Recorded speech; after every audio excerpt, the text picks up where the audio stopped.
نحمده ونصلي على رسوله الكريم أما بعد فأعوذ بالله من الشيطان الرجيم بسم الله الرحمن الرحيم وليستعفف الذين لا يجدون نكاحا حتى يغنيهم الله من فضله والذين يبتغون الكتاب مما ملكت أيمانكم فكاتبوهم إن علمتم فيهم خيرا آتوهم من مال الله الذي آتاكم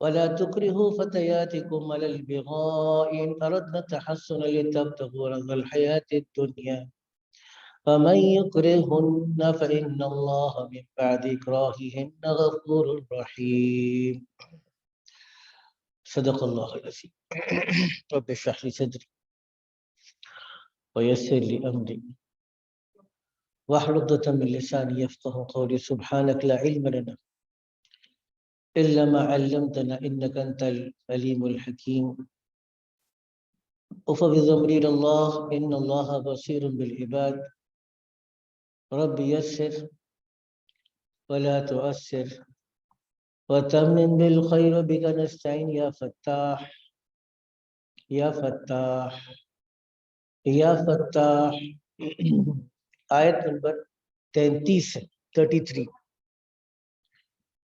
یہ سبق شروع ہو گیا ہے گزارش ہے کہ خاموش اختیار فرمائیے گا ٹھیک سبق شروع ہو چکا ہے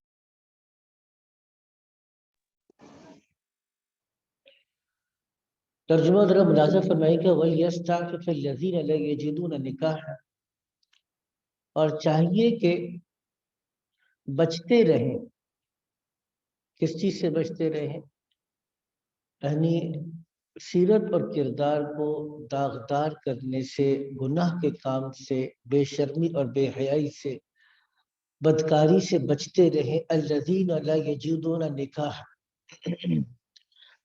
وہ جو کہ نکاح کی طاقت نہیں رکھتے یعنی مالی طاقت نہیں رکھتے جسمانی طاقت تو ہے اور نکاح کی رغبت تو ہے لیکن جسمانی طاقت نہیں رکھتے حتی یغنیہم اللہ من فضلہ یہاں تک کہ اللہ ان کو اپنے فضل سے غنی کرتے اب یہ صورت بیان فرمائی کہ اگر کسی انسان میں نکاح کی خواہش اور رغبت تو ہو لیکن مالی وسعت نہ ہو تو وہ کیا کرے مشہور حدیث آپ لوگ سنتے رہتے ہیں حضور نے ایک طرف تو ترغیب دی یا معشر الشباب من استطاع منکم الباءة فلیتزوج تم میں سے جو آدمی نکاح کی طاقت رکھتا ہو اسے چاہیے کہ وہ نکاح کر لے اور جو آدمی فإنه أحسن للفرج وأغض للبصر کیونکہ نکاح کا کرنا انسان کی عزت اور عصمت کی حفاظت کے لیے زیادہ مضبوط ہے اور زیادہ انسان کی نگاہوں کو جھکانے والا ہے وَمَن لَّمْ يَسْتَطِعْ فَعَلَيْهِ بِالصَّوْمِ اور جو آدمی اس کی طاقت نہ رکھتا ہو نکاح کی اس پر لازم ہے کہ وہ روزے رکھے تو اب انتظار کرے اور اللہ سے مانگتا رہے اور جب اللہ اس کو موقع دے تو پھر وہ جب اتنی مالی وسعت ہو کہ سب سے بنیادی حقوق ادا کر دے تو میں نے پہلے بھی عرض کیا تھا اس کو دوبارہ سے دیکھ لیجئے گا کہ کتنے حقوق بیوی کے ادا کرنے ہیں مالی حقوق تو میں نے عرض کیا کہ جی کم سے کم درجہ کیا ہے ایک کمرہ جس میں اس کی پرائیویسی باقی رہے کسی دوسرے کا دخل نہ ہو کہ بیوی کا حق ہے 2 وقت کا کھانا وہ اس کو مل جائے اور موسم کے اعتبار سے گرمی اور سردی کے پہننے کے کپڑے اس کو مل جائیں گے اس کا حق ہے تو اگر اتنے بنیادی حقوق اس کو مل جائے تو کم سے کم درجہ اس کو حاصل ہوگا لیکن اگر معاملہ قاضی کے پاس جائے تو قاضی اس بیوی کے حق میں کون سا نفقہ خرچہ مقرر کرے گا۔ اس میں تفصیل یہ ہے کہ اگر شوہر اور بیوی دونوں مالدار ہیں، دونوں کے پاس مالی وسعت ہے، تو پھر ان کی مالی وسعت کے لحاظ سے ان کے لیول کا خرچہ مقرر کیا جائے گا۔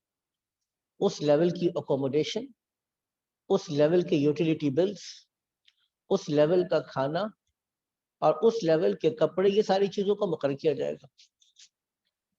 اور اگر دونوں امیر نہ ہو، شوہر امیر ہو لیکن بیوی کا تعلق مڈل کلاس سے ہو، یا بیوی امیر ہو شوہر کا تعلق مڈل کلاس سے ہو، تو درمیانے درجے کا نفقہ مقرر کیا جائے گا۔ دونوں مڈل کلاس سے ہیں تب بھی درمیانے درجے کا نفقہ، اکوموڈیشن، خرچہ، بجلی کے بل، کھانا پینا، رہائش، کپڑے، اس اعتبار سے مقرر کیے جائیں گے۔ اور اگر دونوں مڈل کلاس کے نہ ہو بلکہ ایک مڈل کلاس کا ہو اور ایک نسبتاً کم مالی حیثیت کا ہو، تو پھر دونوں کی حیثیت کے درمیان کا نفقہ مقرر کیا جائے گا۔ یہ ترتیب ہے کہ بیوی کے کون سے حقوق آپ کی طرف متوجہ ہوں گے۔ لیکن آیت میں جس چیز کا ذکر ہے وہ یہ ہے کہ جب آدمی بالکل انتہائی بنیادی یعنی اپنے لیول کی کسی خاتون سے تو نکاح نہیں کر سکتا، لیکن انتہائی کم مطالبہ کرنے والی خواتین سے بھی نکاح نہ کر سکتا ہو، تو اس کی صورت میں یہ ہے کہ پھر کیا ہے، وہ روزے رکھے اور انتظار کرے یہاں تک کہ اللہ اس کو اپنے فضل سے غنی کر دے۔ اچھا، دوسری صورت آ رہی ہے، اس کا نام مکاتبت ہے، اس کو پہلے سمجھی تاکہ آیت کو سمجھنا ہمارے لیے آسان ہو جائے گا۔ مکاتبت کا مطلب یہ ہوتا ہے کہ اگر کوئی غلام اور باندی اپنے آقا کے ساتھ یہ کانٹریکٹ کرنا چاہے کہ میں اگر اتنے پیسے آپ کو لا کے کما کے دوں گا یا کما کے لا کر دوں گی تو آپ مجھے آزاد کر دیں گے، اس کانٹریکٹ کا نام مکاتبت ہے۔ اگر دونوں کا آپس میں کانٹریکٹ ہو گیا تو اس کے نتیجے میں غلام کو اور باندی کو رائٹ آف اونرشپ مل جائے گا، جتنے پیسے اس نے اپنے آقا کو لا کر دینا ہے، اور اس کو یہ حق بھی حاصل ہوگا کہ وہ کوئی اضافی کام کر لے، کوئی ملازمت کر لے اور پیسے کما کے لا کے اپنے آقا کو دے۔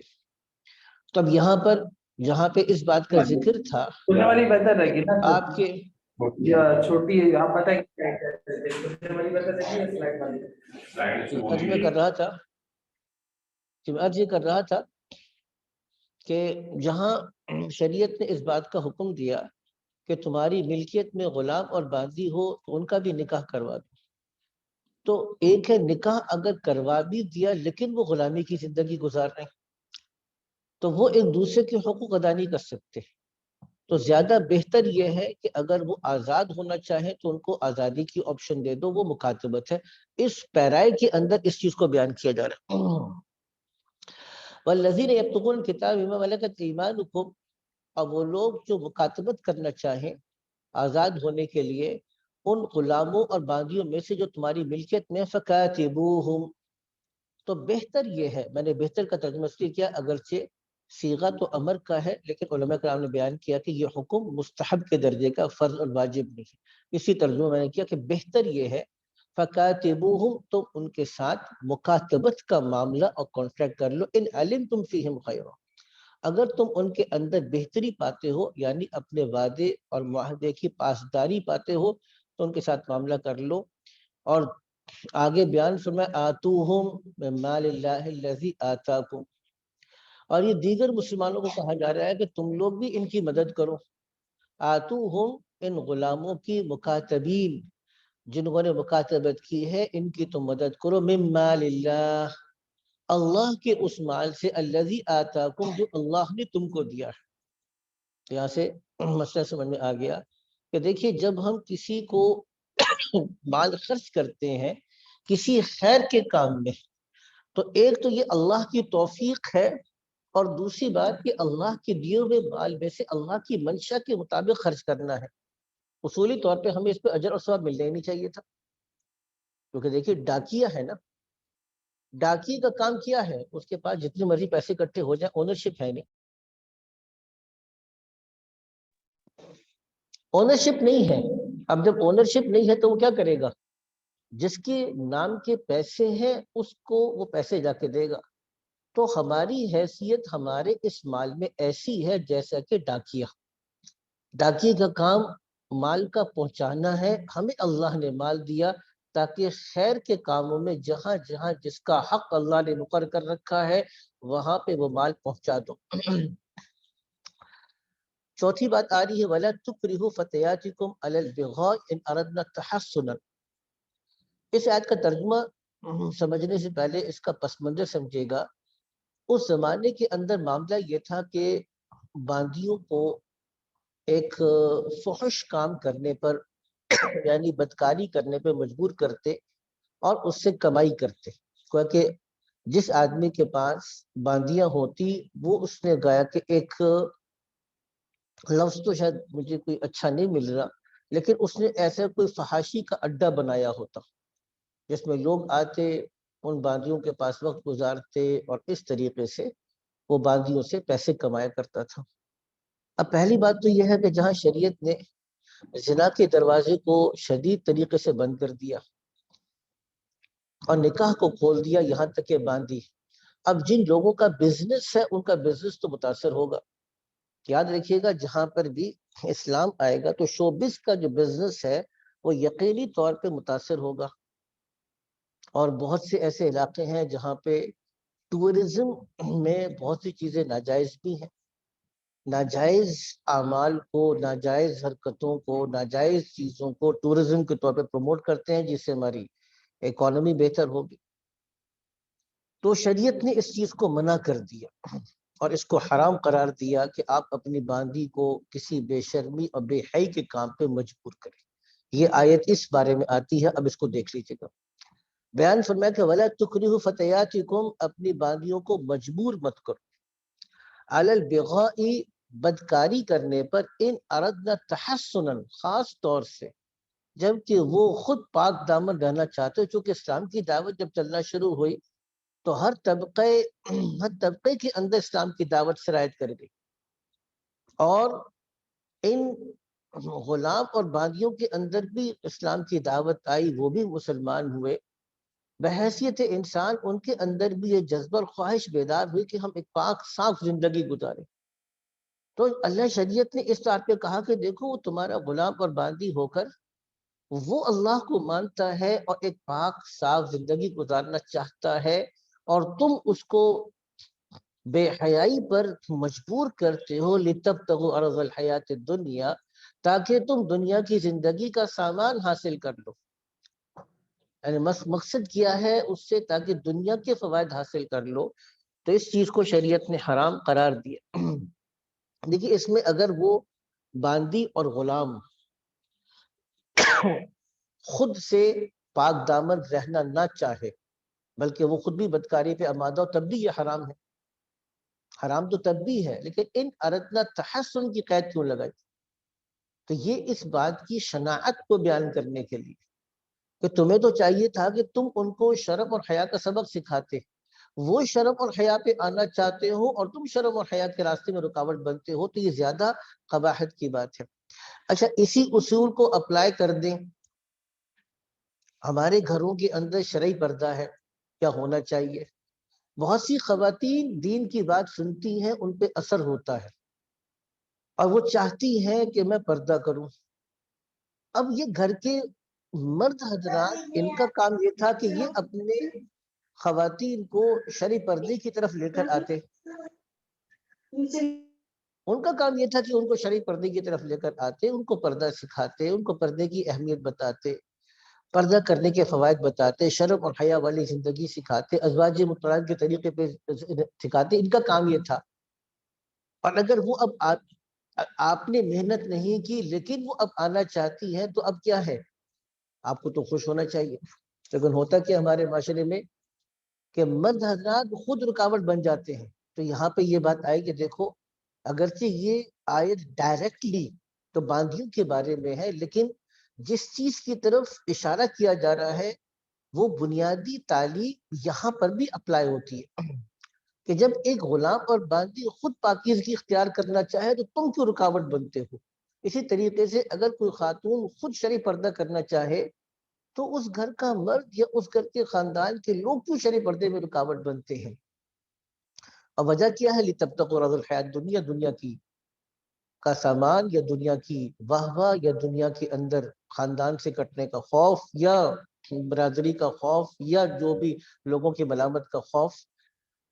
آگے کہ وَمَن يُكْرِهُنَّ فَإِنَّ اللَّهَ مِن بَعْدِ إِكْرَاهِهِنَّ غَفُورٌ رَحِيمٌ. اور جو کوئی ان کو مجبور کرے گا تو بے شک اللہ ان کے مجبور کرنے کے بعد بخشنے والے مہربان ہیں. جو آدمی مجبور کر رہا ہے وہ تو گناہگار ہو رہا ہے، لیکن جس کی واقعی مجبوری ہو، اس کے پاس کوئی اور آپشن نہ ہو، تو پھر اللہ تعالیٰ کی طرف سے اس کے اوپر پکڑ نہیں ہوگی. ایک اصول پتہ چل گیا، جب انسان کسی حالات سے اس درجے میں مجبور ہو جائے کہ وہ باوجود اپنی پوری کوشش کے اور باوجود اپنی پوری زور لگانے کے کسی حرام سے نہ بچ پائے، تو پھر اس کے اوپر اللہ کی طرف سے پکڑ نہیں ہوتی. یہ اصول بھی ہم کو پتہ چل گیا. آگے چلیے.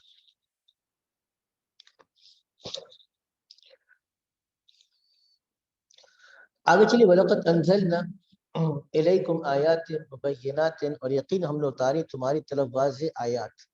وَمَثَلًا مِنَ الَّذِينَ خَلَوْا مِن قَبْلِكُمْ، اور مثال ان لوگوں کی جو گزر چکے تم سے پہلے. وَمَوْعِظَةً لِّلْمُتَّقِينَ، اور نصیحت ہے متقین کے لیے. یہ بات یہاں پہ مکمل ہو گئی. اب یہاں سے آیت نمبر 35 سے ایک بہت دوسرا اہم مضمون شروع ہو رہا ہے. وہ دوسرا اہم مضمون کون سا ہے؟ اس میں اللہ کی عطا کردہ نور کا مثال کو بیان کیا، ایمان کی حقیقت کو بیان کیا جاتا ہے. اچھا، پہلے ایمان کی حقیقت کو بیان کریں گے، اور وہ ایمان جو ایک مسلمان کے دل کے اندر ہے، اس کی مثال ایسی ہے، یعنی مسلمان کے دل کی مثال دی جا رہی ہے.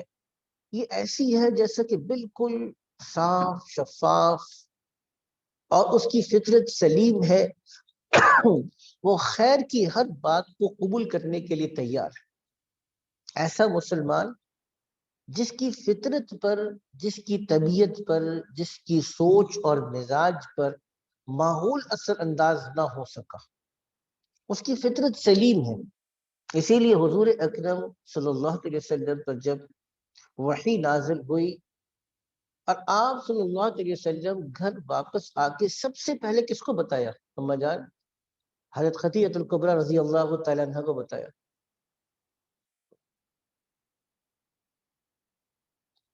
تو اما جان حضرت خدیجہ الکبریٰ رضی اللہ تعالی عنہ نے اس بات کو قبول کرنے میں بالکل بھی پسو پیش نہیں کیا. نہ صرف پسو پیش اور تردد نہیں کیا، بلکہ ان الفاظ میں آپ کی تائید فرمائی، کلا واللہ لا یخزیک اللہ ابدا، ہرگز نہیں، اللہ کی قسم، اللہ کبھی بھی آپ کو رسوا نہیں کرے.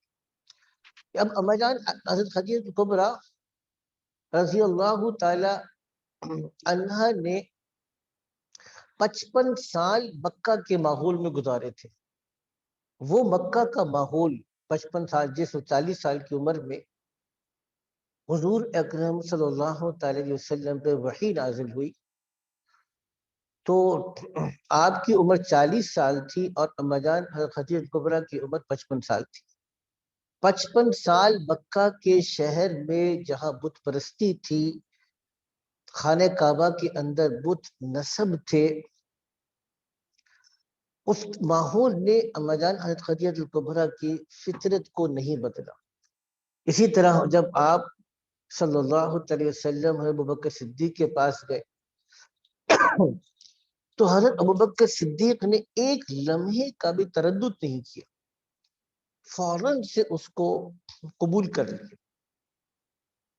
تو دیکھیے، ایک انسان، سلیم الفطرت انسان کے اس صاف شفاف قلب اور دل اور صلاحیت کا بیان آگے چل کر آ رہا ہے، اور اس کی مزید تفصیل اب آگے چل کر آئے گی. اب اس کو جو میں نے پہلے بیک گراؤنڈ بتا دیا کہ مومن کے قلب میں جو ایمان ہے اس کی مثال کو بیان کیا جا رہا ہے. اب اس کو دیکھیے گا. آیت نمبر 35 کے آغاز میں اللہ نور السماوات والارض، اللہ آسمان اور زمین کو منور کرنے والا ہے.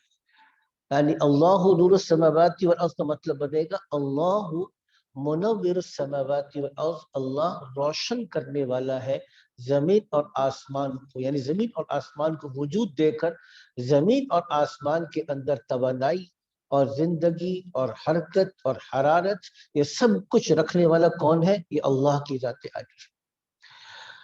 مثل نور ہی کمشکات، اللہ کے عطا کردہ نور کی مثال کمشکات جیسے طاق ہے۔ طاق کسے کہتے ہیں؟ جیسے آپ نے دیکھا ہوگا کہ پرانے زمانے میں دیوار کے اندر ایک جگہ بنی ہوتی تھی جس میں چراغ کو رکھتے تھے، یہ چراغ رکھنے کی جگہ کو طاق کہتے ہیں۔ تو اللہ کے عطا کردہ نور ایمانی کی مثال ایسی ہے جیسا کہ ایک طاق ہو، فیہا مصباح، اس طاق میں ایک چراغ ہے۔ اب یہ اونچی جگہ پر، محفوظ جگہ پر وہ چراغ رکھا ہوا ہے، لیکن المصباح فی زجاجہ، اور وہ چراغ بھی شیشے کے اندر ہے۔ اب شیشے کے اندر کا مطلب یہ ہوا کہ دیکھیں اگر کمرے میں پنکھا چلتا ہو یا کھڑکی کھلی ہو اور باہر سے تیز ہوائیں چلتی ہو تو اگرچہ وہ چراغ طاق میں رکھا ہوگا لیکن ہواؤں سے متاثر ہو کے یا تو اس کی روشنی کم پڑ جائے گی یا ختم ہو جائے گی۔ لیکن اگر آپ نے دیکھا ہوگا جیسے قندیل ہوتی تھی یا ہوتی ہے، اس قندیل کے چراغ کے اس روشنی کے آس پاس ایک شیشہ ہے۔ اب شیشے سے یہ ہوگا کہ ہوائیں اس کی آگ کی لو کو وہ متاثر نہیں کر سکتی، اس لیے اب آگے تیسری بات آئی کہ وہ چراغ طاق میں ہے اور چراغ طاق کے اندر شیشے کے اندر ہے۔ اچھا اب شیشہ کیسا ہے؟ آپ دیکھتے ہیں کہ اگر شیشے کے اوپر مٹی ہو، گرد ہو، تو کتنا ہی اچھا تیل ہو اور کتنی ہی اچھی روشنی ہو، لیکن چونکہ شیشہ گرد آلود ہے تو شیشہ گرد آلود ہونے کی وجہ سے اب روشنی باہر نہیں آ سکتی یا کم آئے گی یا دھندلی پڑ جائے گی۔ تب وہ شیشے کی مثال دی الزجاجۃ کأنہا کوکب دری، اور شیشہ ایسا ہے گویا کہ چمکتا ہوا ستارہ، بالکل صاف شفاف۔ اب اس میں وہ رکاوٹ بھی نہیں ہے، وہ چراغ کی آگ کی لو کو پروٹیکشن تو دیتا ہے لیکن اس کی روشنی کے منتقل ہونے میں کوئی رکاوٹ نہیں بنتا۔ یوقد من شجرۃ مبارکۃ زیتونۃ لا شرقیۃ ولا غربیہ، اور اس چراغ کو جلایا جاتا ہو، جو تیل ہے آپ نے دیکھا ہوگا گھروں کے اندر عام طور مٹی کا تیل ہوتا تھا، مٹی کے تیل سے جو چراغ جلتا ہے اسے کیا ہوگا؟ آپ نے دیکھا ہوگا اکثر بہت گہرے رنگ کا کالا سیاہ دھواں نظر آتا ہے اور وہ پولوشن بھی کرتا ہے۔ لیکن اگر وہی تیل اگر زیتون کا ہو تو روشنی بھی خوب ہوگی اور اس سے پولوشن بھی کم ہوگا۔ تو بیان فرمایا کہ یوقد من شجرۃ مبارکۃ زیتونۃ، اس چراغ کو جلایا جاتا ہے ایک مبارک درخت کے تیل سے، اور وہ مبارک درخت زیتون کا ہے۔ اچھا درخت بھی کون سا ہے؟ جو اگر مشرق کی جانب میں ہو تو ایک طرف دھوپ لگتی ہے اور اگر مغرب کی جانب میں ہو تب بھی ایک طرف دھوپ لگتی ہے، لیکن بالکل درمیان میں ہو تو پھر صبح سے لے کے شام تک دونوں طرف سے دھوپ لگتی ہے، اور اس کا روغن اور زیتون بھی انتہائی مفید ہوتا ہے۔ اسی لیے فرما دیے کہ لا شرقیۃ ولا غربیہ، کہ وہ درخت نہ ہی مشرق میں ہے اور نہ ہی مغرب میں، بالکل درمیان میں ہے۔ یکاد زیتھا یضیء، قریب ہے کہ اس کا تیل جل اٹھے، ولو لم تمسسہ نار، چاہے ابھی آگ نے اس کو چھوا بھی نہ ہو۔ یعنی اس چراغ کے اندر تیل کی اتنی زبردست صلاحیت ہے، جلنے کے لیے بالکل تیار ہے کہ اگر آگ اس تک پہنچی بھی نہ ہو تب بھی جلنے کے لیے تیار۔ اچھا اب اس مثال سے اللہ تعالیٰ کیا سمجھانا چاہتے ہیں؟ کہ اب ایک انسان کو اللہ نے پیدا کیا فطرت سلیمہ کے ساتھ، خود حدیث میں ہے کل مولود یولد علی الفطرہ، کہ ہر انسان فطرت سلیمہ کے اوپر پیدا ہوتا ہے، فابواہ، اب یہ اس کے والدین یحودانہ او یمجسانہ او ینصرانہ، اس کے والدین ہیں جو اس کو مجوسی یا عیسائی یا یہودی بنا دیتے ہیں۔ عرض میں کر رہا تھا کہ اب بچے کو تو اللہ تعالیٰ فطرت کے ساتھ پیدا کرتے ہیں، لیکن فطرت کو بگاڑنے میں دیگر عوامل ادا کرتے ہیں. لیکن بعض لوگ اتنے خوش نصیب ہیں، ان کی فطرت اتنی سلیم ہے، جیسے انبیاء کرام علیہ السلام. اور اسی طریقے سے صدیقین، جیسا کہ ابوبکر صدیق کی میں نے مثال دی رضی اللہ تعالیٰ عنہ، یا اما جان حضرت خدیجہ الکبریٰ رضی اللہ تعالیٰ عنہ کی میں نے مثال دی، کہ زمانہ ان کی فطرت کو متاثر نہیں کرتا، اور گویا کہ ان کی طبیعت وحی کو اور سچے پیغام کو قبول کرنے کے لیے مسلسل تیار ہے. نور علی نور، روشنی پر روشنی. یہدی اللہ لنورہ من یشاء، اللہ اپنے نور کے لیے ہدایت دیتے ہیں، رہنمائی فرماتے ہیں، من یشاء، جس کو چاہتے ہیں. اس کا مطلب کیا بنا کہ دیکھیے ایک مسلمان کا سینہ ہے یہ طاق کی طرح، اس سینے کے اندر قلب ہے، دل، یہ چراغ کی مانند ہے. اس دل کے اندر ایمان قبول کرنے کی صلاحیت ہے، وہ تیل کی مانند ہے. تو گویا کہ اللہ نے یہ مثال عطا فرمائی کہ دیکھو یہ مسلمان کا سینہ، اس کے اندر اس کا دھڑکتا ہوا دل، اور اس دل کے اندر صلاحیت. اور آگ کا آنا یہ قرآن اور وحی اور نبی کی دعوت ہے، کہ آگ آتی ہے، اگر آگ نہیں بھی آئے تب بھی یہ اللہ کی محبت، اللہ کی معرفت کے لیے بے چین ہے.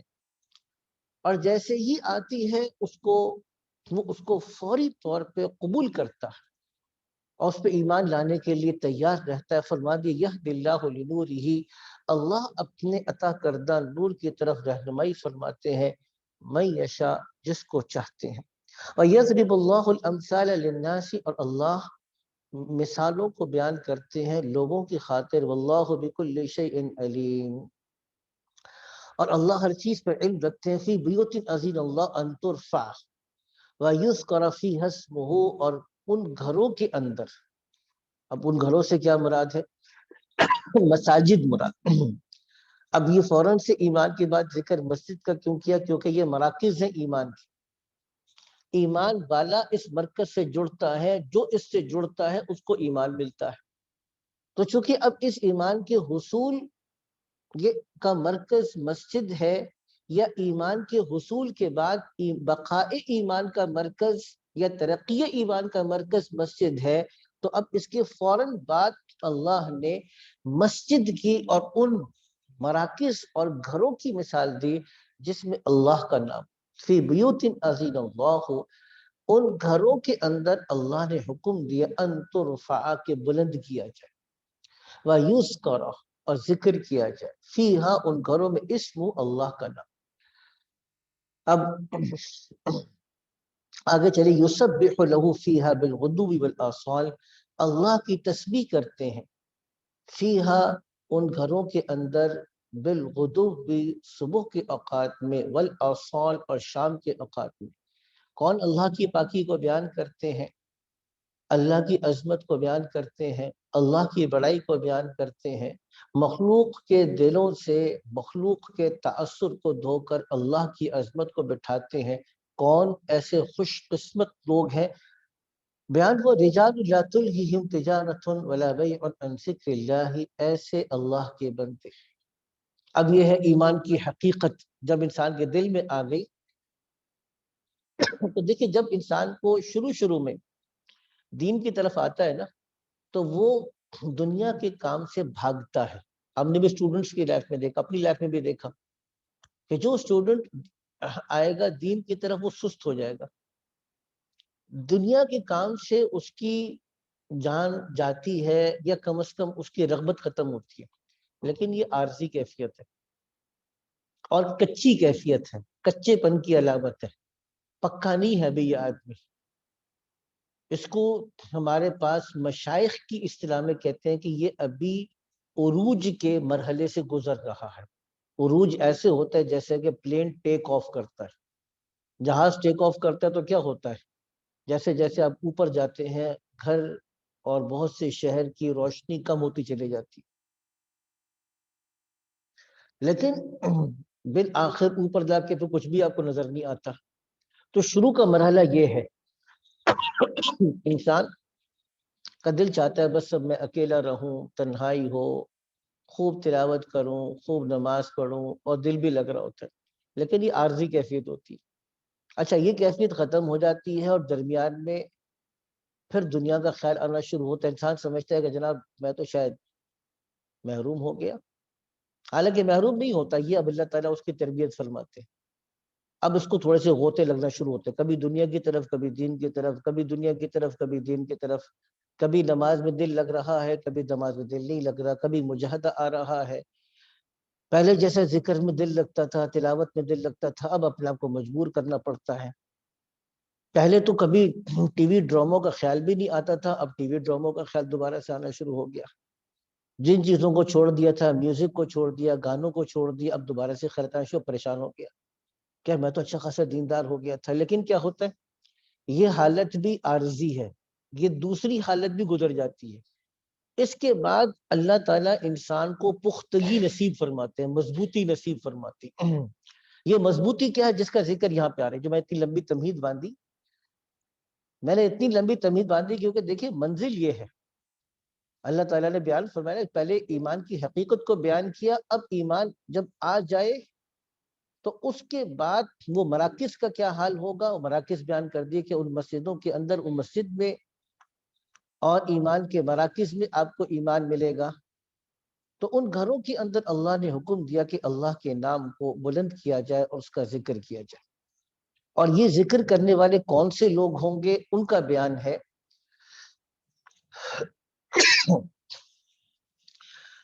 اور وہ یہ بیان ہے کہ دیکھیے اس مراکز کے اندر ایسے افراد صبح اور شام اللہ کا نام لیتے ہیں، لا تلہیہم تجارۃ ولا بیع عن ذکر اللہ، کہ تجارت اور خرید اور فروخت ان کو اللہ کی یاد سے غافل نہیں کرتی۔ یہ نہیں کہا کہ وہ تجارت نہیں کرتے، تجارت کرتے ہیں، یہ نہیں کہا کہ وہ خرید و فروخت نہیں کرتے، خرید و فروخت کرتے ہیں، یہ نہیں کہا کہ وہ بازار نہیں جاتے، وہ تجارت اور خرید و فروخت کہاں پہ ہوگی، بازاروں کے اندر ہوگی۔ یہ نہیں کہا کہ وہ بازاروں سے دور دور رہتے ہیں، یہ نہیں کہا کہ وہ دنیا کے کام نہیں کرتے، بلکہ اب یہ ہے اصل کمال کہ اپنی اندر ایمان کی ایسی محنت کر لی اور دل کے اندر ایمان کو ایسا مضبوط کر لیا کہ کہتے ہیں کہ اب یہ تجارت اور خرید اور فروخت ان کو اللہ کی یاد سے غافل نہیں کرتی۔ اب اللہ کی یاد کیا ہے؟ ہمارے پاس لوگ سمجھیں گے جی اللہ کی یاد سے مراد یہ ہے کہ تجارت بھی کرتا ہے، تسبیح بھی کرتا ہے، یہ بھی اللہ کی یاد ہے، لیکن یہ بہت محدود تصور ہے اللہ کی یاد کا۔ ہم جب کہیں گے جی اللہ کی یاد، تو لوگوں کا خیال ہوگا کہ جی یہ آدمی تجارت کے ساتھ، نوٹوں کو گننے کے ساتھ اور خرید و فروخت کرنے کے ساتھ، مال کا آرڈر دینے، مال کی ڈیلیوری کرنے کے ساتھ کیا کرتے ہیں، تسبیح بھی کرتا ہے۔ یہ تصور ذکر کا ہو سکتا ہے لیکن بہت محدود تصور ہے۔ علماء کرام نے دو چیزیں بیان کی، جس کو سمجھیے گا تو بات پتہ چل جائے گی۔ یہ احساس ہر وقت رہے کہ میرا اللہ میرے ساتھ، تجارت کرتے ہوئے، خرید و فروخت کرتے ہوئے ہر وقت یہ احساس رہتا ہے کہ میرا اللہ مجھے دیکھ رہا ہے۔ اور جیسے کہ اللہ کے نبی نے کہا، اس کا نام صفت احسان بھی ہے، ان تعبد اللہ کانک تراہ فان لم تکن تراہ فانہ یراک، کہ تم اللہ کی بندگی ایسے کرو کہ گویا کہ تم اللہ کو دیکھتے ہو، اور اگر اللہ کو نہیں دیکھتے تو وہ تو تمہیں دیکھتا ہے۔ اب یہ احساس بیدار ہو گیا۔ دوسری بات علماء کرام نے بیان کی، جس موقع پر اللہ کا جو حکم ہے اس موقع کا ذکر ہے۔ بیت الخلاء کا ذکر کیا ہے؟ بیت الخلاء میں ذکر، زبان کا ذکر نہ کرنا کیا ہے؟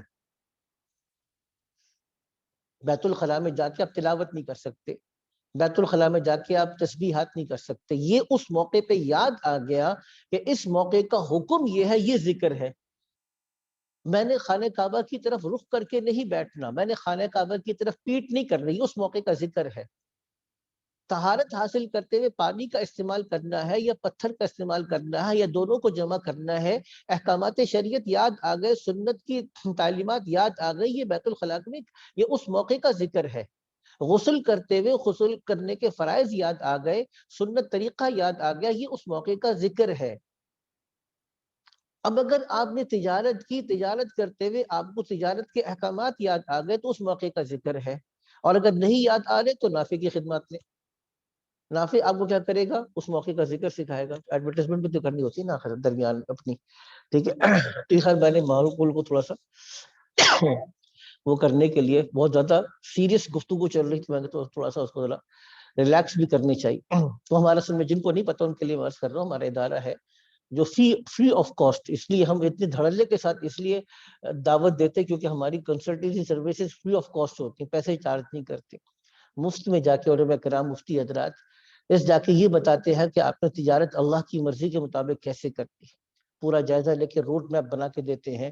اور بڑی کمپنیز میں شریعہ ڈپارٹمنٹ سے مفتی حضرات کو بھیجا گیا, ٹرین کر کے وہاں پہ اپنا وقت دیتے ہیں اور یہ کاروبار کھلا. کیوں؟ کیونکہ یہ صرف مطلوب ہے. ہمارے ایک صاحب نے اپنی کمپنی کا نام RLT رکھا ہوا ہے. RLT کا مطلب کیا ہے؟ رجال لا تلہیہم. کیا ہے نا, رجال لا تلہیہم. تو انہوں نے اپنی کمپنی کا نام ہی کیا رکھا؟ RLT رکھ دیا. کہنے کا مطلب یہ کہ یہ ہے ایمان. دیکھیں یہ وہ ٹیسٹ ہے جس ایمان کا وہ ٹیسٹ ہے جسے فرشتہ نہیں گزرا. کوئی پہاڑ, کوئی سمندر, کوئی بادل, کوئی مخلوقات اس ٹیسٹ سے نہیں گزری جس ٹیسٹ سے میں اور آپ گزرتے ہیں. اور ہم سے یہ بندگی مطلوب تھی, اس لیے اللہ نے دنیا کے اندر بھیجا. ہم سے ایمان کا یہ ٹیسٹ مطلوب تھا جس کے لیے اللہ نے ہم کو دنیا کے اندر بھیجا. رجال لا تلہیہم تجارۃ ولا بیع عن ذکر اللہ واقام الصلاۃ. ہم اسٹائلو شوز میں گئے, لبرٹی مارکیٹ کی دکان کے اندر, عصر کی نماز ہوئی اور فوراً سے انہوں نے دکان کو بند کر دیا اور لگا دیا 10 منٹ کی بریک ہے. جتنے کسٹمر سے ان کا سر آپ بیٹھنا چاہے بیٹھ کے انتظار کریں, وضو کی جگہ بھی ہے, مردوں کی جگہ بھی ہے, خواتین کی جگہ بھی ہے. نماز ہوگی, نماز کے بعد ہم آپ کو سرو کریں گے. اب جوتوں کی دکان بھی ہے, کاروبار بھی چلتا ہے, لیکن نماز کے موقع پر وَإِقَامِ الصَّلَاةِ, نماز قائم کرنے سے ان کو کوئی چیز روکتی نہیں ہے. ایتاء الزکاۃ, زکوٰۃ ادا کرنے سے ان کو تجارت اور خرید و فروخت نہیں روکتی. یخافون, اچھا ایک اللہ کو یاد کرتے ہیں, دوسری بات جی کیا نہیں کس چیز کا پتہ نہیں, شاید کرتا ہوں. تو کیا ہوا, کیا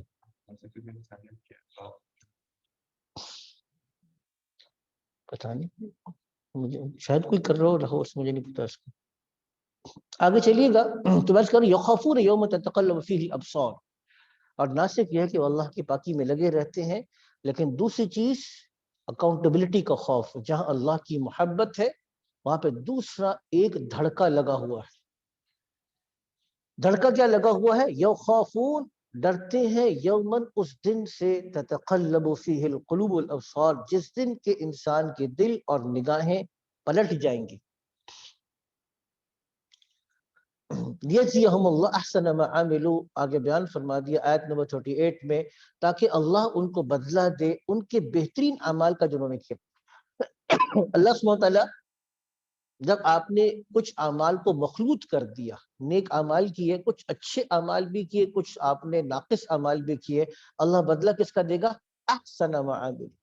اللہ تعالیٰ آپ کے اچھے اعمال کو سامنے رکھ کر سارے اعمال کا بدلہ اچھے اعمال کے مطابق دے گا. آگے اشارت میں یزیدہم من فضلہ, اور اپنے فضل سے اور بڑھا دے گا. واللہ یرزق من یشاء بغیر حساب, اللہ جس کو چاہتے ہیں بغیر حساب کے رزق دیتے ہیں. آیت نمبر 39 میں اب کفر کی مثال آ رہی ہے. ایمان کی ضد کیا ہے؟ کفر. آگے بڑھنے سے پہلے لفظ کفر کو سمجھیے گا. کفر کسے کہتے ہیں؟ کفر کی حقیقت چھپانا ہے. اسی لیے قرآن حکیم کے اندر کسان کے لیے لفظ کفار آیا. کسان کو کفار کیوں کہا؟ کیونکہ کسان کیا کرتا ہے؟ زمین کے اندر بیج کو چھپا دیتا ہے, اس لیے کسان کے لیے بھی لفظ کفار آیا. ناشکری کے لیے بھی لفظ کفر آتا ہے, کیونکہ اگلے آدمی نے جو آپ پر احسان کیا, آپ نے ناشکری کر کے اس کے احسان کو چھپا دیا. اعتراف کرتے تو اس کا احسان ظاہر ہوتا, آپ نے ناشکری کر کے اس کے احسان کو چھپا دیا. تو کفر کر کے گویا کہ انسان جب انکار کرتا ہے تو اپنے فطرت سلیمہ کو اندر سے دباتا ہے. اپنے اندر کی آواز اور ضمیر کو دباتا ہے، اس لیے کفر کو کفر کہتے ہیں۔ ایک بات یہ تو اس کی لٹرل ڈیفینیشن تھی، یا ایک تھوڑی سی ڈکشنری کے اعتبار سے یا لغوی اعتبار سے تھوڑی سی بحث تھی۔ اصطلاح میں کسی کفر کہتے ہیں، شریعت کی اصطلاح میں کافر کس کو کہیں گے؟ تو شریعت کی اصطلاح میں کفر کہتے ہیں تکذیب ما جاء به النبی صلی اللہ تعالی وسلم ما ثبت من الدین ضرورتا۔ یہ ڈیفینیشن ہے کفر کی، کسی بھی ایک ایسی چیز کا انکار کر دینا، وہ تمام چیزیں جو نبی کریم صلی اللہ علیہ وسلم لے کر آئے قرآن کی شکل میں یا سنت مطہرہ کی تعلیمات کی شکل میں، وہ چیزیں جو بہت قطعی اور یقینی ذرائع سے ہم تک پہنچی ہوں، اس دین کے کسی بھی ایک جز کا انکار کر دینا یہ کفر ہے۔ جب آپ کو یہ بات سمجھ میں آ گئی کہ کفر کی ڈیفینیشن کیا ہے، تو اب یہاں پر جو مثال بیان کی جا رہی ہے وہ دو قسم کے کفر کی مثال بیان کر رہے ہیں۔ ایک وہ کفر ہے جس میں لوگ، کوئی انسان اللہ کو مانتا ہے، آخرت کو بھی مانتا ہے، اپنے تئیں کوئی نہ کوئی اس کے اندر نیکی کا تصور بھی ہے،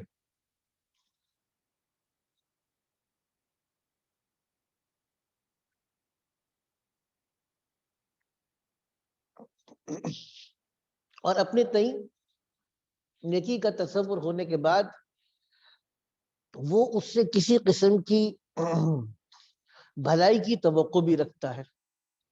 لیکن جو اللہ نے انبیاء کرام علیہ السلام کا سلسلہ شروع کیا، یا تو اس سلسلے کو نہیں مانتا یا اس سلسلے کے کسی ایک نبی کو نہیں مانتا۔ تو اب یہ آدمی اللہ کو مانتا ہے، اللہ کے ساتھ یا تو شرک کرتا ہے لیکن اللہ کو مانتا ہے۔ جیسے عیسائی ہیں، اللہ کو مانتے ہیں لیکن اللہ کے ساتھ شرک کرتے ہیں۔ مشرکین عرب تھے، وہ اللہ کو مانتے ہیں لیکن اللہ کے ساتھ شرک کرتے ہیں۔ ہندو اور سکھ ہیں، اللہ کو مانتے ہیں لیکن اللہ کے ساتھ شرک کرتے ہیں۔ بدھ مت کے پیروکار ہیں، ان کا تو مذہب تھوڑا سا مختلف ہے کہ اصلاً ضابطہ اخلاق کو مانتے ہیں، خدا کو بھی اس طریقے سے نہیں مانتے۔ یہودی ہیں، اللہ کو مانتے ہیں، آخرت کو مانتے ہیں، بنی اسرائیل میں آنے والے انبیاء کو مانتے ہیں، لیکن ان سب کے ساتھ مسئلہ یہ ہے کہ یہ حضور اکرم صلی اللہ تعالی وسلم کی نبوت اور رسالت اور قرآن کی حقانیت کے قائل نہیں ہیں۔ اب اس قسم کی یہ جو خاص کفر ہے جس میں اللہ کا انکار نہیں ہے، دین کا انکار نہیں ہے، آخرت کا انکار نہیں ہے، لیکن رسالت یا قرآن کا انکار ہے، ان کی بات ہو رہی۔ اب دیکھیے گا ذرا، وَالَّذِينَ كَفَرُوا أَعْمَالُهُمْ كَسَرَابٍ، اور وہ لوگ جن لوگوں نے کفر کیا، ان کے اعمال کی مثال ایک سراب کی طرح ہے۔ سراب کہتے ہیں جب گرمیوں کے اندر اکثر سڑک پر بھی آپ کو پانی نظر آتا ہے، حقیقت میں پانی نہیں ہوتا، وہ سراب ہوتا ہے۔ صحراؤں کے اندر بھی دور سے آپ دیکھیں تو آپ کو پانی نظر آتا ہے، حقیقت میں وہ پانی نہیں ہوتا۔ تو کہا سراب، جیسا کہ ایک سراب ہے بقیعۃ، ایک چٹیل میدان میں، یحسبہ الظمآن ماء، پیاسا اس کو پانی تصور کرتا ہے۔ اب یہ مثال کیوں دی؟ کیونکہ اگر جیسے میں نے آپ سے کہا کہ ہندو ہے، سکھ ہے، عیسائی ہے، یہودی ہے، یہ اپنے نیک اعمال کو نیک سمجھتا ہے۔ ہندو کے پاس کچھ نہ کچھ تصور نیکی کا تو ہے، اور اپنے حیثیت میں کچھ نہ کچھ وہ عبادت بھی کرتا ہے، مندر بھی جاتا ہے، گھنٹیاں بھی بجاتا ہے۔ عیسائیوں کے نزدیک بھی کوئی نہ کوئی نیکی کا تصور ہے جس کے لیے وہ چرچ چلا جاتا ہے۔ یہودیوں کے نزدیک کوئی نیکی کا تصور ہے جس کے لیے وہ سینیگوگ، اپنی عبادت خانے میں چلا جاتا ہے۔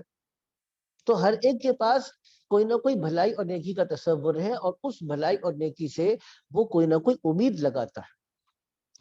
یحسبہ الظمآن ماء، پیاسا اس کو پانی تصور کرتا ہے، یعنی امید ہے کہ مجھے یہاں سے فائدہ ہوگا۔ حتی اذا جاءہ، یہاں تک کہ جب وہ یہاں پہ پہنچا، لم یجدہ شیئا، اس نے کسی چیز کو نہیں پایا، کیونکہ اس نے جو نیکی کی اس کے پیچھے حقیقی ایمان تھا نہیں۔ تو اس کا فائدہ تو تب ہوتا اجر اور ثواب تو تب ملتا جب حقیقی ایمان ہوتا. اسی مضمون کو سورہ فرقان میں اللہ نے بیان فرمایا قدمنا الی ما عملوا من عمل، اور ہم آگے بڑھیں گے ان کے عمل کی طرف جنہوں نے کیا فجعلناہ ہباء منثورا، اور ہم اس کو ہوا میں اڑتی ہوئی راکھ کی مانند کر دیں گے. اب یہ اس کی کوئی حیثیت نہیں ہے. اور جس کو سورہ بقرہ میں لکھا فترکہ صلدا، بارش آئی اور بارش نے چٹیل پتھر پہ جتنی مٹی تھی اس کو صاف شفاف کر دیا. کیونکہ اگر سخت پتھر پہ تھوڑی سی مٹی ہو تو وہ مٹی کوئی سبزہ پیدا نہیں کر سکتی، صلاحیت ہی نہیں اس کے اندر. اسی طریقے سے اگرچہ دیکھنے میں مٹی ہے لیکن جب تیز بارش ہوگی پانی آئے گا تو مٹی بہہ جائے گی اور چٹکیل پتھر رہ جائے گا. اسی طریقے سے جہاں پہ اللہ کی منشا کے مطابق ایمان لا کر نیک اعمال نہ کیے جائیں وہاں پہ نیک اعمال آپ کو کوئی فائدہ نہیں دیں گے. اسی لیے فرمایا حتی اذا جاءہ، جب وہ آخرت میں اللہ کے پاس پہنچا لم یجدہ شیئا، اس نے کسی چیز کو نہیں پایا لیکن ووجد اللہ عندہ، اور اس کے پاس اس نے اللہ کو پایا. فوفاہ حسابہ، اللہ نے اس کا حساب اس کو پورا کر دیا. واللہ سریع الحساب، اللہ حساب لینے میں بڑے جلد ہیں. او کظلمات، اب دوسری مثال آ رہی ہے. دوسری مثال کن لوگوں کی ہے؟ یہ ان لوگوں کی ہے جن کو کہ آج کل کے زمانے کے اندر ہم ایگنوسٹک یا ایتھیسٹ کہتے ہیں، جو یا تو خدا کو مانتا نہیں ہے. خدا کو نہیں مانتا تو پھر آٹومیٹیکلی نہ شریعت کو مانتا ہے نہ آخرت کو مانتا ہے. یہ ایگنوسٹک ہے کہ وہ کسی چیز کا یقینی نہیں، وہ نہ مانتا ہے نہ انکار کرتا ہے. تو میں کہتے ہیں میری پوزیشن تو ایگنوسٹک کی ہے، نہ میں یقین سے کہہ سکتا ہوں کہ ہے نہ میں یقین سے کہہ سکتا ہوں کہ نہیں ہے. یہ بھی کفر کی قسم ہے. ان لوگوں کی کیا کیفیت ہے؟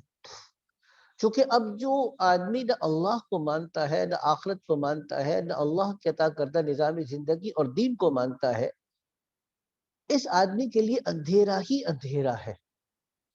اس آدمی کے لیے روشنی اور امید کی کوئی کرن نہیں ہے. اس کی مثال کو بیان کیا او کا ظلمات، یا ان کی مثال ایسے اندھیروں کی ہے فی بحر، جو سمندر میں ہو، لجیہن، گہرے سمندر میں، یغشاہ موجن، اس کو ڈھانپ لیا ایک موج نے، من فوقہ موجن، اس موج کے اوپر ایک اور موج ہے، من فوقہ سحاب، اس کے اوپر بادل ہے.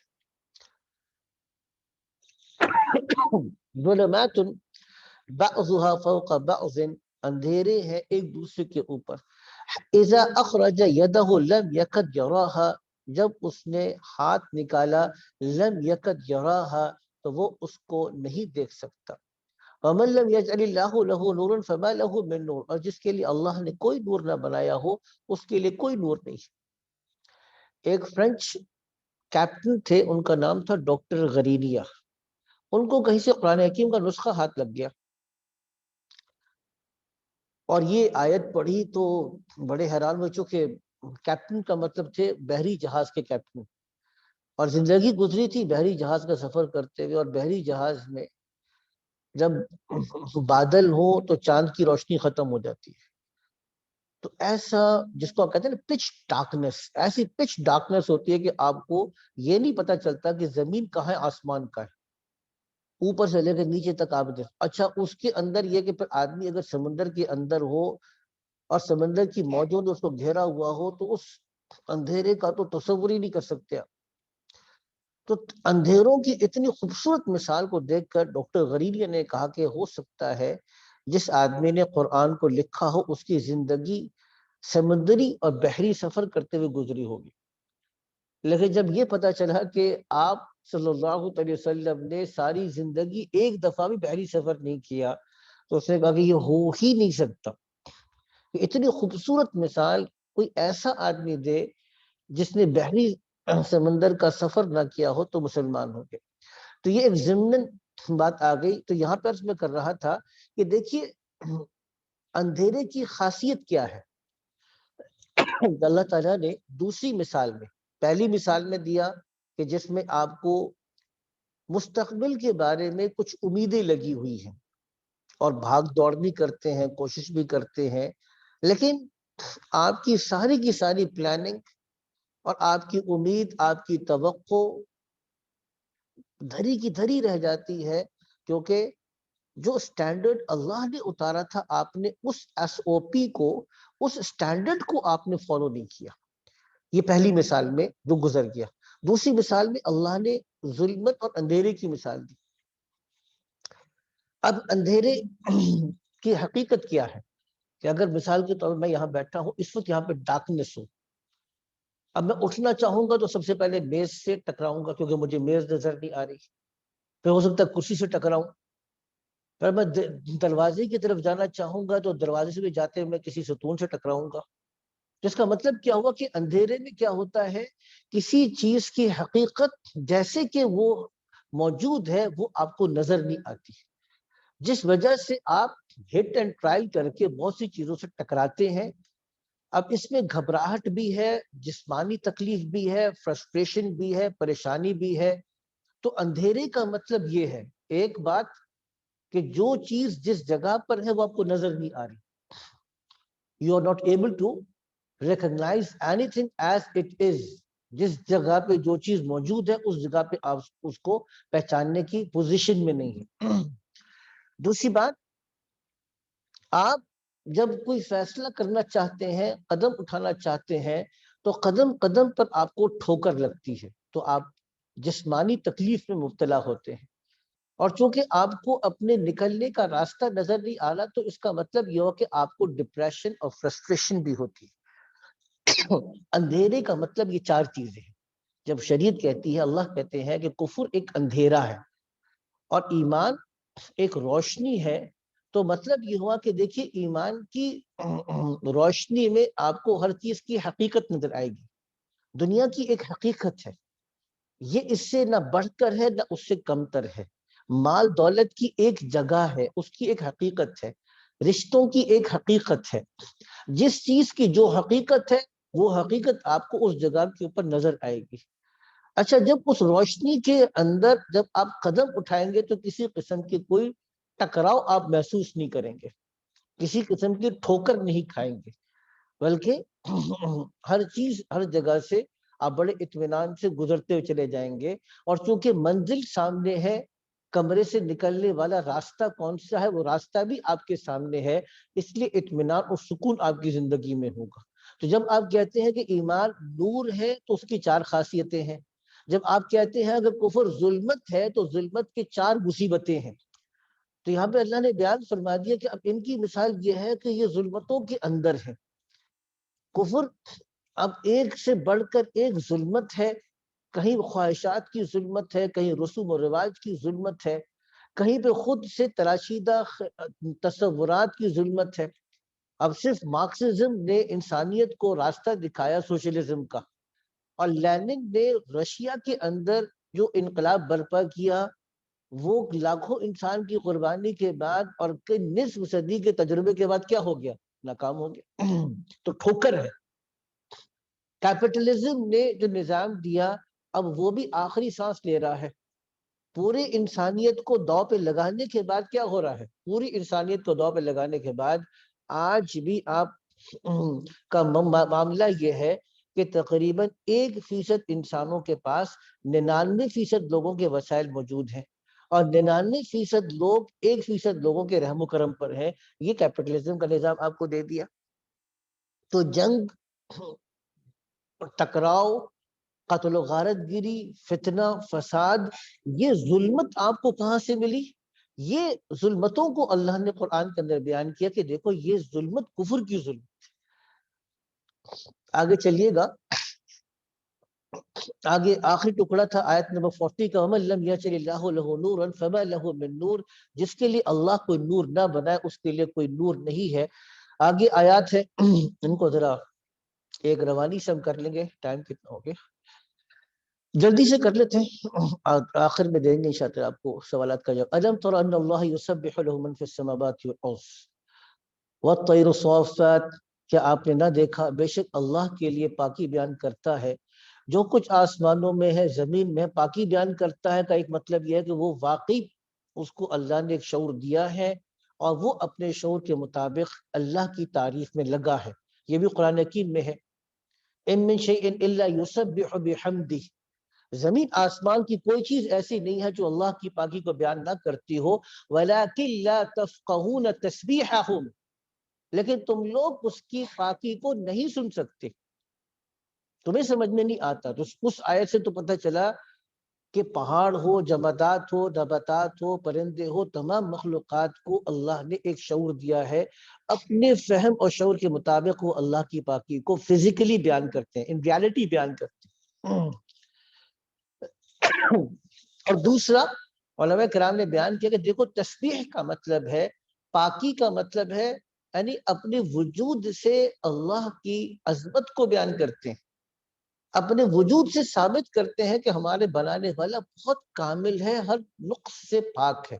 تو یسبح کا دوسرا مطلب ہے کہ زمین آسمان کی ہر چیز اپنے وجود سے اللہ کی عظمت اور مقام اور مرتبے کو بیان کرتی ہے. وَالطَّيْرُ صَافَّاتٍ، اور وہ پرندے جو پروں کو پھیلائے ہوئے. پرندوں کے اندر بھی اللہ کی بڑی بڑی نشان. ایک پرندہ ہے جس کا نام ہے بار ٹیلڈ گوٹ-وٹ. کیا نام ہے؟ بار ٹیلڈ گوٹ-وٹ. یہ الاسکا سے نیوزی لینڈ تک کا تقریباً 11,000 کلومیٹر کا سفر کرتا ہے 9 دن کے اندر. 9 دن 9 رات یہ پرندہ سوتا نہیں ہے، رکتا نہیں ہے. دن اور رات کے اندر یہ پرندہ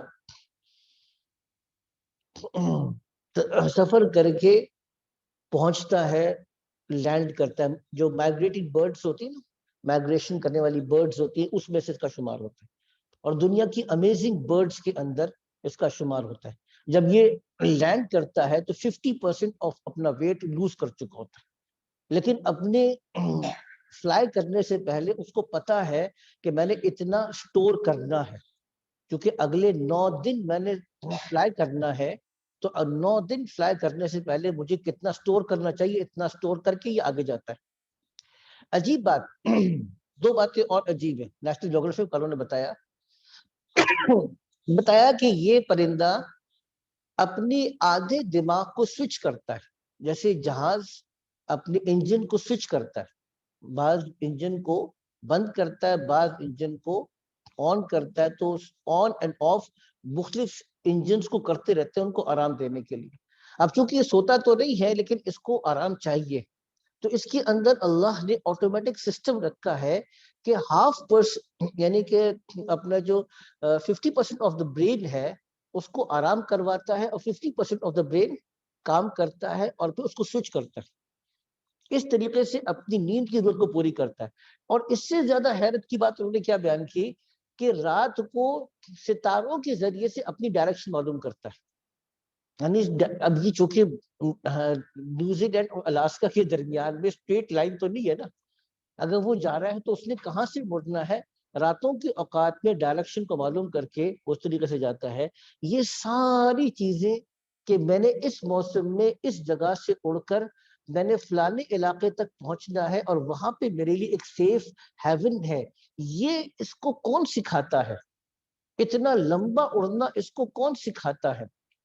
ایک اور پرندہ ہے، اس کا نام مجھے یاد نہیں ہے، یہ 30,000 فیٹ سے اوپر جہاں پہ -51 ٹیمپریچر ہوتا ہے وہاں پہ فلائی کرتا ہے. آپ کے ڈیپ فریزر کا جو ٹیمپریچر ہوتا ہے وہ -6 ہے، تو -51 جس پہ oxygen level is just equal to 0، یہ وہاں پہ فلائی کرتا ہے. اور وہاں پہ فلائی کر کے، اور چھوٹا سا پرندہ ہے وہ فلائی کرتا ہے واپس آتا ہے. تو امیزنگ برڈز ہیں. اللہ نے اس طرح کی مختلف قسم کی پرندوں کو، اڑنے والے پرندوں کو بیان کیا. اس لیے خاص طور پہ یہاں پہ لفظ کیا ہے، وَالطَّيْرُ صَافَّاتٍ، اور پرندے پروں کو پھیلائے ہوئے اللہ کی پاکی کو بیان کرتے ہیں. كُلٌّ قَدْ عَلِمَ صَلَاتَهُ، ہر ایک اپنی دعا اور عبادت کے طریقے کو، وَتَسْبِيحَهُ، اور اپنی تسبیح کو جانتا ہے. وَاللَّهُ عَلِيمٌ بِمَا يَفْعَلُونَ، اللہ جانتے ہیں جو کچھ کرتے ہیں. وَلِلَّهِ مُلْكُ السَّمَاوَاتِ وَالْأَرْضِ، اور اللہ ہی کے لیے بادشاہت آسمانوں کی اور زمین کی، الی اللہ المصیر، اللہ ہی کی طرف لوٹنا ہے۔ الم تر ان اللہ یزجی سحابا، کیا آپ نے اس بات پہ غور نہ کیا؟ اب دیکھیے مطالعہ کائنات کی ہم کو دعوت دی جا رہی ہے۔ اصولی طور پہ سائنس آپ کو اللہ سے ملانے کا سب سے بہتر ذریعہ ہونا چاہیے، کیونکہ مطالعہ کائنات خود انسان کو خالق کائنات کی طرف لے کر جاتی ہے۔ یہ کائنات ایک کھلی کتاب ہے اللہ کی معرفت کے لیے، اسی لیے اس کائنات کے بہت سے مناظر کو اللہ تعالیٰ بیان کرتے ہیں۔ ہم شیخ ہاشم کی بات کر رہے تھے، شیخ ہاشم نے کہا اور بڑی بالکل ٹھیک ارشاد فرمایا کہ یہ دہریت شہروں میں ہوتی ہے، دہریت دیہاتوں میں نہیں ہوتی، کیونکہ دیہاتوں کے اندر آدمی نیچر سے بہت نزدیک ہوتا ہے۔ جتنا زیادہ آپ نیچر سے نزدیک ہوں گے اتنا زیادہ آپ اپنے اللہ کو پہچاننے کے لیے تیار ہوں گے۔ آگے دوبارہ متوجہ کیا غور و فکر کرنے کے لیے، الم تر ان اللہ یزجی سحابا، الم تر ان اللہ یزجی سحابا، کیا آپ نے اس بات پہ غور نہ کیا کہ اللہ بادل کو چلاتے ہیں؟ اچھا بادلوں کے بننے کے نظام کو دیکھیے، وہ کہ اشارہ ہو رہا ہے کہ بھی ٹائم ختم ہو گیا، لیکن اس آیت کو مکمل کر لیں تو توجہ دیجیے گا کہ دیکھیے اللہ تعالیٰ دھوپ کے ذریعے سے سمندر کے پانی کو بخارات کے ذریعے آسمانوں پہ لے کے جاتے ہیں۔ اچھا نیچے کا ٹیمپریچر گرم ہے، اوپر کا ٹیمپریچر ٹھنڈا ہے۔ اب اتنا پانی، جتنا پانی ایواپوریٹ ہوتا ہے سمندر سے اوپر جاتا ہے، اس کے لیے کتنی انرجی چاہیے؟ آپ اپنے گھر کے اندر جو انڈر ٹینک سے پانی اوپر چڑھاتے ہیں اوپر کی ٹینکی میں، اس کے لیے جو موٹر لگتی ہے اس کے لیے کتنی بجلی چاہیے؟ اور یہ trillions and trillions of letters of water ہے، اس کو ایواپوریٹ کرنے کے لیے کتنی انرجی چاہیے؟ لیکن کتنی خاموشی سے اور کتنی سوئفٹلی یہ سارا پروسیس ہو رہا ہے۔ اوپر جا کے وہ بہت لائٹ وائٹ کلاؤڈز میں تبدیل ہو جاتا ہے، اس کے اندر سے بڑی آسانی سے آپ کے جہاز گزر رہے ہوتے ہیں، جہاز میں آپ کو دور تک تا حد نگاہ وائٹ کلاؤڈز نظر آتے ہیں، لیکن یہاں پہ کام ختم نہیں ہوتا۔ اب یہ ہے واٹر کی ٹرانسپورٹیشن، اگر اس ٹرانسپورٹیشن کو آپ دنیا کے اندر لے کر آئیں، سعودی عرب کے بارے میں پڑھ رہا تھا کہ ان کے پاس پانی نہیں ہوتا تو وہ ڈی سینیٹائزیشن کرتے ہیں، پانی کو لے کے ڈی سینیٹائز کر کے پانی بناتے ہیں۔ اس کے لیے ان کے پاس آپ سمجھیے گا کہ billions of rupees and billions of riyal ان کے خرچ ہوتے ہیں اس ڈی سینیٹائزیشن کے اندر۔ اب یہ ٹرانسپورٹیشن شروع ہو گئی، اب ٹرانسپورٹیشن ہوئی تو وہ لائٹ وائٹ جو کلاؤڈز تھے وہ لائٹ گرے کلاؤڈز میں تبدیل ہونا شروع، پھر یہ آپس میں چلنا شروع ہوئے، پھر آپس میں چل کے یہ ڈارک رینی کلاؤڈز بننا شروع ہو گئے، بارش کے بادل بننا شروع ہوئے، پھر بجلی کی کڑک شروع ہوئی، اور پھر یہ پانی برسنا شروع ہوا، اور وہاں برسا جہاں پانی نہیں پہنچتا تھا، اور مردہ زمین تازہ ہونا شروع ہو گئی، اور زمین سے پھر ہر قسم کی پیداوار نکلی، اور پھر اس کے اندر سے دالیں بھی نکلی، اس کے اندر سے چاول بھی نکلے، اس کے اندر سے پھل بھی نکلا، اس کے اندر سے چارہ بھی نکلا، ان چاروں سے جانور بھی کھاتے ہیں، وہ جانور آپ کی سواری کے بھی ہیں اور آپ کی غذا کے بھی ہیں، انہی جانوروں سے دودھ بھی ہے، مکھن بھی ہے، گھی بھی ہے، چمڑا بھی ہے۔ یہ ایک پانی اور مٹی کا کمبینیشن آپ کو کیا کچھ دیتا ہے، ایک کانسیپٹ اتنا خوبصورت اور اتنا پرفیکٹ سسٹم کیسے چل رہا ہے۔ الم تر ان اللہ یزجی سحابا، کیا تم نے اس بات پہ غور نہیں کیا کہ وہ اللہ ہے جو بادل لے کر آتا ہے، ثم یؤلف بینہ، پھر ان کو آپس میں جوڑتا ہے، ثم یجعلہ رکاما، پھر ان کو بادلوں کو تہ بتہ کرتا ہے، فطر الودق یخرج من خلالہ، پھر آپ دیکھتے ہیں کہ بادلوں کے درمیان میں سے بارش نکلتی ہے، وَيُنَزِّلُ مِنَ السَّمَاءِ مِن جِبَالٍ، اور اللہ اتارتے ہیں آسمان سے من جبال، پہاڑوں کی شکل میں، یعنی پہاڑوں سے مراد اولوں کی شکل میں، فیہا من بردن، جس میں ٹھنڈ ہے، فیصیب بہ من یشاء ویصرف عن من یشاء، اور اللہ جس پر چاہتے ہیں وہ اولے برساتے ہیں اور جس سے چاہتے ہیں ان اولوں کو دور کرتے ہیں۔ یکاد سنا برق یضع الابصار، اور قریب ہے کہ اس بجلی کی چمک انسان کی نگاہوں کو لے جائے. یقلب اللہ اللیل والنہار، اللہ رات اور دن کو پلٹتے ہیں. ان فی ذلک لعبرہ، بے شک کہ اس میں بہت بڑا سبق ہے، عبرت کا سامان ہے. لأولی الابصار، بصیرت والوں کے لیے. آیت نمبر 44 پہ آ کے آج ہمارا مطالعہ مکمل ہوا. اللہ نے چاہا زندگی رہی تو کل ہم باقی کا مطالعہ کریں گے. کوشش ہوگی کہ کل اور پرسوں ہمارا سورہ نور انشاءاللہ مکمل ہو جائے اور منڈے سے پھر ہم اپنا شروع کر سکیں. اچھا، پہلے کچھ کوسچن آئے ہیں زوم پر، اس کو میں دیکھ لیتا ہوں، پھر مزید آپ لوگ کو سوال کرنا ہو تو کیجیے گا. ایک سوال آیا ہے، اگر کسی خاتون نے اپنی زندگی میں پراپر پردہ نہیں کیا اور نہ محرم افراد سے جو حکم ہے ان کو اس طرح نہیں فالو کیا، جب ہدایت مل گئی، قرآن کی روشنی اللہ تعالیٰ کے حکم سے ان کو مل رہی ہے اور وہ سب چیزوں کو کریکٹ کرنے پردہ کر لیا اور اپنے معاملات کو دین کے مطابق کرنے کی کوشش کریں، ان انوائرمنٹ سے دور ہو جائے جہاں محرم نامحرم کا انٹریکشن ہو، ان کی پہلی زندگی کا کیا معاملہ ہوگا؟ اللہ تعالیٰ معاف فرما دیں گے. ان کے دل پر بہت بوجھ ہے. دیکھیے، ایک بات اصول بیان فرما دیا کہ جب ایک دفعہ انسان توبہ کر لے اور صدقے دل سے توبہ کر لے تو اللہ سے اچھی امید ہونی چاہیے انسان. علماء کرام نے بیان کیا کہ ایک دفعہ صدقے دل سے توبہ کرنے کے بعد یہ کہنا کہ پتہ نہیں میری توبہ قبول ہوئی یا نہیں ہوئی، یہ اللہ سے بدگمانی ہے، یہ بھی گناہ کی بات ہے. تو علماء کرام نے بیان فرمایا کہ صدقے دل سے ایک دفعہ توبہ کرنے کے بعد اس کو بار بار سوچ کے شرمندہ ہونا، یہ مزید نقصان کی بات ہے. اچھا، یہ تو ہو گیا. دوسری بات ہے کہ استاذ صاحب please enlighten us. nowadays Saudi government has declared for women to do Umrah Hajj without mahram. Is it allowed؟ یہ میں نے کل بتایا تھا کہ یہ جائز نہیں ہے. بہرحال سعودی گورنمنٹ بہت سے کام کرتی ہے جو جائز بھی ہوتے ہیں اور ناجائز بھی ہوتے ہیں. بہرحال ہم سعودی گورنمنٹ کے کسی ڈیسیجنز کے جواب دہ نہیں ہیں. کوئی اور کوئی سوال کرنا چاہے تو کر سکتے ہیں سوال. میں اس کو پہلے اسٹاپ کر دوں. جی